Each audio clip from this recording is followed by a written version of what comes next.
In 2019, I, like any other respectable young girl of my age, I was obsessed with the Vampire Diaries.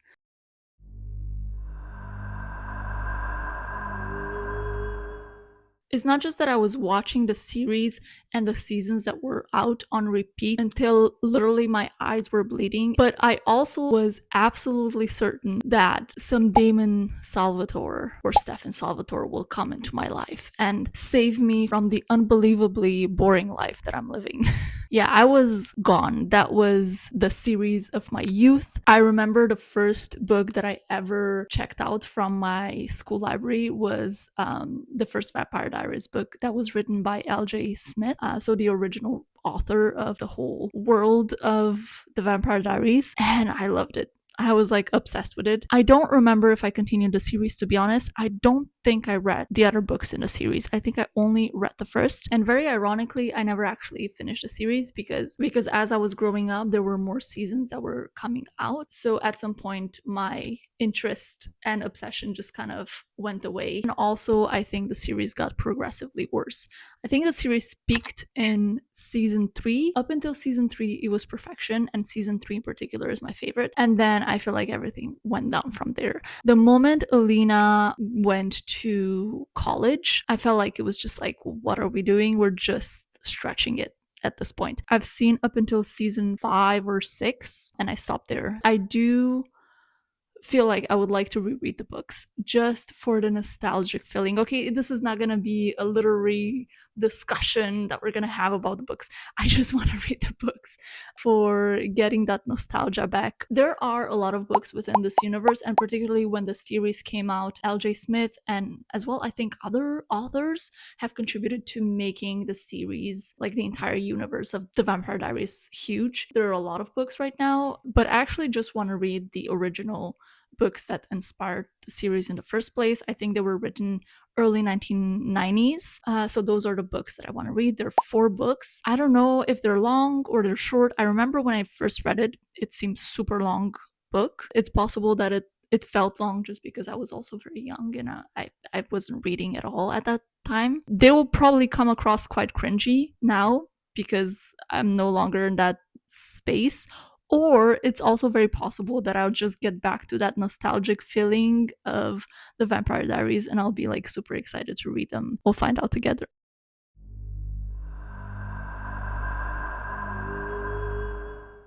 So I was planning to update you sporadically as I go through the books, but I already finished the first book. This thing is so readable and it's very short. I don't know why in my mind it was quite long. I think it's because I was so young when I read it. So for me, at that point in time, I guess it was a big time commitment. But I mean, I finished it in one day. I don't even remember the last time that I read a book in one day. It was very readable, very short, very easy to get through. A little synopsis if you're unfamiliar with the Vampire Diaries, which I doubt you are. Basically, we're following a high school student. She's like the it girl at her school. We follow her as she enters a new school year with her friends, and she meets this very mysterious guy and she falls head over heels for him, and then obviously he ends up being a vampire. A lot of mysterious killings happen around the town, but it's actually not this guy, it's his brother who is kind of the antagonist of the story. In the first book, The Awakening, what I was really surprised by is that the period of time that we're following in this one book is very short. It's, I think, just a few episodes of the season 1. I don't know why I assumed that it would be the entirety of season 1 in book 1, but it wasn't the case. So it really just scratches the surface of getting us acquainted with the characters and also just getting the whole story started in terms of Alina and Stefan getting together and in terms of us meeting finally Damon. In fact, book 1 ends when Stefan and Damon meet. So that's a cool ending, but the book felt a bit boring, like in the sense that nothing actually happens that much. I guess I'm a bit biased because I know everything that happens in the Vampire Diaries, at least in the first few seasons, so maybe I was expecting more action, but because the pace of the first book is so slow and it really only goes through, I think, 2 months of their school year, I think that's why I'm feeling as though nothing has happened yet. There's also a lot more changes in the book as compared to the TV series that I hadn't remembered from the first time that I read this book. We don't have Jeremy. Jeremy is in the series Elena's little brother, and instead we have, was it Meredith? No, Meredith is her friend Margaret. We have a little sister, basically. She's 4 years old, so she's quite kind of detached from the whole story. And I really like Jeremy's character in the series. I think it gave an edge to the relationships that Elena was having, having to take care of her brother who was dealing with substance abuse, etc. We don't have that in the book. Also, the circle of friends that Elena has is a bit different. So we still have Bonnie, we have Caroline, but we also have Meredith, who is another very good friend of hers. And the biggest change of all is Elena herself. Don't understand how Elena was the main character in this book. What I mean by that, she is absolutely despicable. Like, I don't know, maybe as a teenager I would read this and be like, oh my god, yeah, like I totally agree with her. But reading this now, I'm like, you are so selfish, so boy-centered, so entitled, horrible. Like the it girl that you can imagine, but like from Mean Girls. She wasn't a good person. So maybe like the author was trying to do some sort of arc within all the books for her to kind of redeem herself, but she's such a despicable character. Like, I cannot fucking stand her. About 50% through the book, the only thing that she was doing is trying to get Stefan to pay attention to her. Whereas in the series, it's kind of almost the opposite. Like, she's the one girl that isn't paying as much attention to Stefan, or if she notices him, she's not like this obsessed, like all she can think about is Stefan. Here she goes to the extent of inventing herself a fake boyfriend to get him jealous, and getting her ex-boyfriend Matt to take Stefan to the dance so she can steal him and dance. But like, what the fuck, girl? She's also quite entitled. It bothers her that a boy like Stefan doesn't give her the attention. Like, how can a boy not give me attention? It's so weird that she's the main character of the story, because if I would read a story with a personality like hers, I would expect it to be maybe not necessarily the antagonist, but like a side character that we don't really like. So that's the main thing that really, really pisses me off with this book. That the writing is not that good, but it's better than I expected. Like, there are some really beautiful atmospheric passages that really get me into that nostalgic Vampire Diaries old days. Sometimes she'll describe the graveyard or the crispy leaves, but just Elena's character is enough to just make me not want to read this anymore. And it seems as though her character and Catherine's character, in terms of their personality, are like inversed. What a weird choice to make your main character so despicable. Another thing that is really, really aggravating is the relationship with Stefan. There's absolutely no build-up at all. Basically, she runs after him and tries to do all these little scheming things to get him to pay attention to her for 50% of the book. And then she goes to the woods with a couple of her classmates, and things start to get a bit handsy with one of the guys, and she obviously wants to leave, but she can't leave, and Stefan comes to rescue her. And that's when they start something, but it's like, it's so sudden. Like, he literally just rescues her, and from then on they're together, but there hasn't been any romantic or like even tensiony scenes between them until then, except for one small slither of 5 seconds where they were staring at each other during the dance. First night that they actually sit down and talk and like have a conversation, she tells him she loves him. You literally just met the guy. You literally just spoke it. What are you talking about? It's so strange. Have I missed 5 months of your relationship? What is going on? So that's book 1. I've already started book 2. I'm already 25% through it because it's just going so fast. Now on book 2, it's called The Struggle. I guess we're just gonna see where this goes. I'm really hoping there's gonna be some sort of arc with Elena.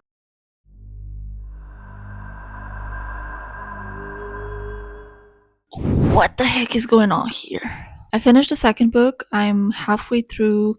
No, more than halfway through. I'm almost done with the third book. So I only really have 1 book left. And I'm starting to lose hope that it's gonna get better. It's not the worst I've ever read, but it's also very far from something that I would consider good fiction. And I'm just really, really, really wondering how come I loved it so much when I was a kid. Like, god damn.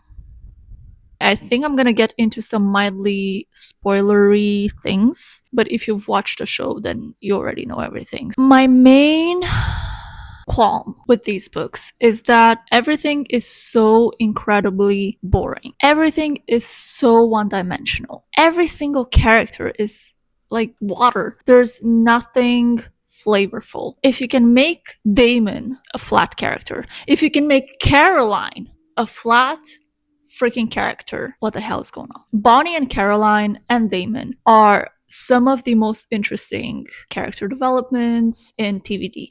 The character arcs in the Vampire Diaries are really something that is keeping people hooked, in my opinion. And in the book, they're just one dimensional. Like, there's just nothing there. The pacing is just absolutely horrendous. Everything happens so quickly. By the end of book 2, Elena and Stefan are engaged, and also Elena turns into a vampire. It goes through the main plot line so quickly, and I think I'm kind of comparing it to the show, where the plot lines were really just much more extended, and we had more time to sit with the characters and see why it was so devastating for Elena to turn into a vampire, because her humanity was so important to her in the show. But here in these books, like, she's not even a good person. She's horrible. She's petty. She's selfish. She does not care about other people. The way she treats Matt in these books is absolutely despicable. Up until book 3, she's just horrible to him. I'm not feeling it. I'm not feeling anything. Like, why is it a big deal that she turned into a vampire? She's probably better off as a vampire. All these missed opportunities, really. Also, can we talk about the titles? What are these so painfully minimally descriptive titles? The awakening of the story. Like, what are we doing? The struggle. Some characters struggle, like they do in every story. That's why you write a story, because there's a struggle that we're trying to work through. The fury. Who's furious? Like, stop it with these freaking titles. Can we get a bit more creative? Can we get a bit more artistic with it? I don't know. It's a bit painful because I really did not expect to not like these books at all. Like, I didn't think I'm gonna love them because I knew they were YA, and I don't typically read books that are geared towards younger audiences because I know that I don't really like that vibe. But I really did not expect to just dislike these as much. I feel like the writers for the show did some really heavy lifting to take this concept and really do something with it. I mean, the whole show was not amazing, but the first 3 seasons were really, really good. So yeah, now that I'm reading the books, I'm like, well, props to the writers of the show, because that was some hard work that you had to do to really develop these characters into something that they were not. Okay, let's try to finish the last book.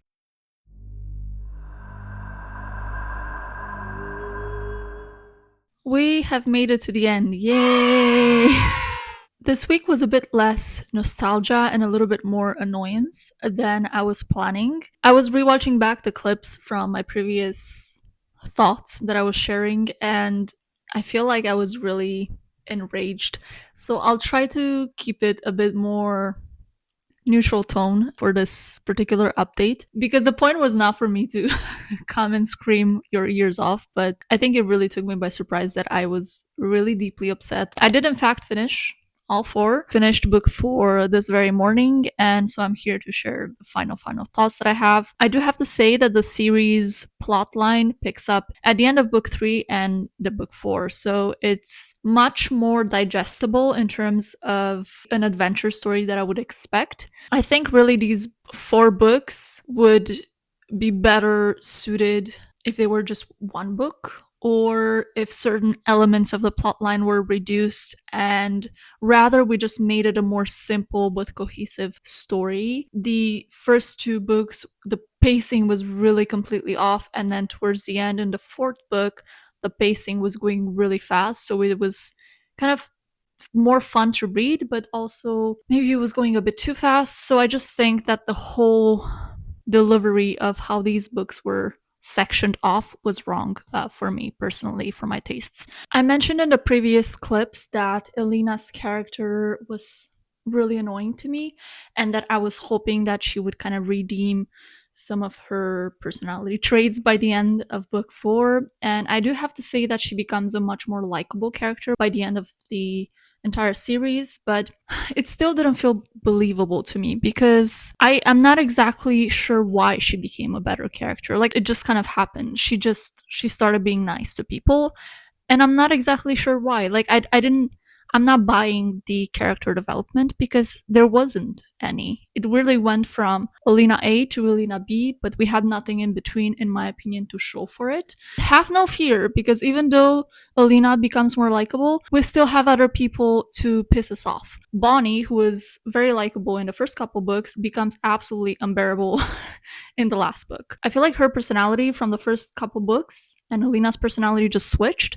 Like now she becomes this boy obsessed, boy crazy girl that Elena was at the beginning of the whole series. Spoiler, Elena dies at the end of book 3. And so book 4 is really her friends trying to fight off this big new danger in the town. So now Bonnie, just a couple months after her best friend died, starts to flirt with not one, not two, but 3 guys who were in love with Elena. Matt, Damon, and Stefan. She got them all. She tried with them all. Listen to this. She's talking about Stefan, literally the fiance of her dead best friend. Good grief, he was gorgeous. Those eyes.